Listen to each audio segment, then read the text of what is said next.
Welcome back, nomads, to A Fool and His Money Are Soon Parted. This is part 2 of our series on multi-level marketing, in which I will deal with objections that are raised preemptively when you're being recruited for a multi-level marketing scheme. I want to first remind you about what are the elements of a multi-level marketing company, or, as I would argue, a pyramid scheme. They are the endless chain model, which does not assume market saturation or competition and is based on recruiting distributors who recruit distributors, so on ad infinitum, which does not exist. Pay to play, in other words, that you need to purchase a product or service in order to get involved and stay involved in the scheme. The only way to make money, that is to break even, making more than you put in, is to recruit and recruit heavily. And then finally, extreme money transfer, which is an inversion of a typical commission structure in which 50 to 70% of the commissions shoot right to the top. Here are some of those objections that may be raised preemptively. Well, this MLM can't be a pyramid scheme. MLMs aren't pyramid schemes because pyramid schemes are illegal. Okay, I hope that you all watched Radio yesterday, and if not, please pause the video, go back and watch Radio from yesterday, where we talked about their introduction to logical fallacies, and I gave this example of affirming a disjunct. XYZ is a pyramid scheme or a legal business. In other words, that's the way that it's phrased in opportunity meetings. XYZ is a legal business. Therefore, XYZ cannot be a pyramid scheme, and tuning in tomorrow is today. Well, it's a little more complicated than this, folks. It turns out that a business can be a pyramid scheme and a legal business. And all of this dates back to, well, let me put it this way. Let me go even further back. Pyramid schemes, or MLMs, were in fact illegal in most states in the Union. And then Amway came along.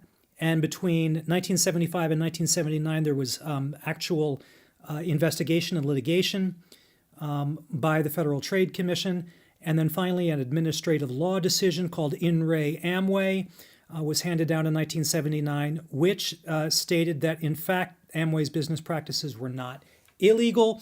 So right now, multi-level marketing companies are in a kind of a legal limbo.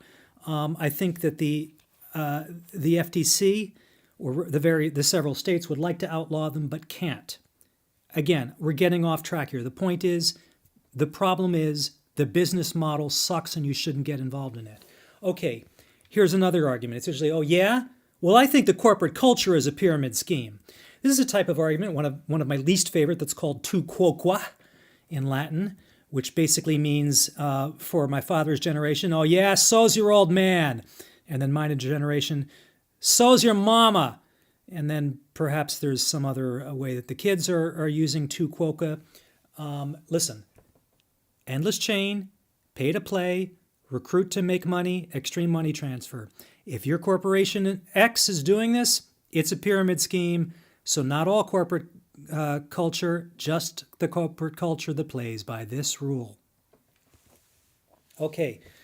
What about the failure rate? Well, you think there's a high failure rate, and you may raise your hand and ask this in an opportunity meeting. And, well, there is, maybe based on this, John M. Taylor's letter to the FTC several years back, arguing that 99% of all distributors who ever join an MLM fail to break even or lose money.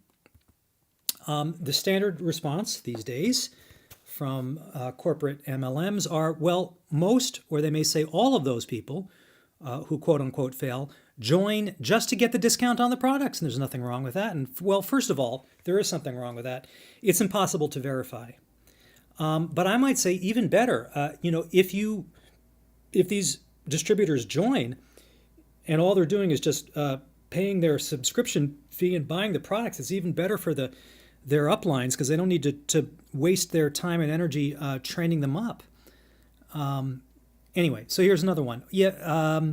Another response to an objection is, well, look at all these millionaires at the top. In fact, when this quote-unquote opportunity is being pitched to you, these individuals will be flashed in front of you. You have to ask a couple questions. When did they join? Did they join at the beginning of the MLM, or did they join last year, or did they join this year just like you? Here's an even more relevant question. How many recruits per year reach the top? Now, you can't tell me that those data aren't available. Sure they are. They're not telling you, and they're not telling you for a reason. And here's another dark underbelly of MLMs, which is only now being revealed, and there aren't any good data to suggest it. You could ask the question, how many top earners are in the company because they were invited there by top management and brought their downlines with them from other companies? Now, is this conspiracy theory? Did I just make them up? Explain these lawsuits of MLMs suing other MLMs because of stealing, quote unquote, their top earners and the downlines. It happens. A recruiter, in the context of a meeting, may say this. What do you do for a living? Well, I do this. And they say, do you have job security? And you'll say no.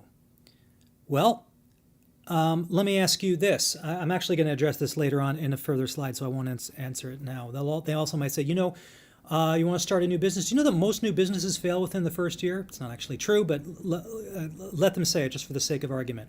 And they're also going to say, you have to spend money when you start a new business. If you're worried about this quote-unquote investment, to start a new business, you're always going to have to lay out funds. And for our MLM XYZ, it's a much smaller investment. Okay, now let's attack these. What do you do for a living? Do you have job security? Let me ask you this. How secure are you in a position where you are a 1099 independent contractor and your company can toss you off for any reason or no reason at all?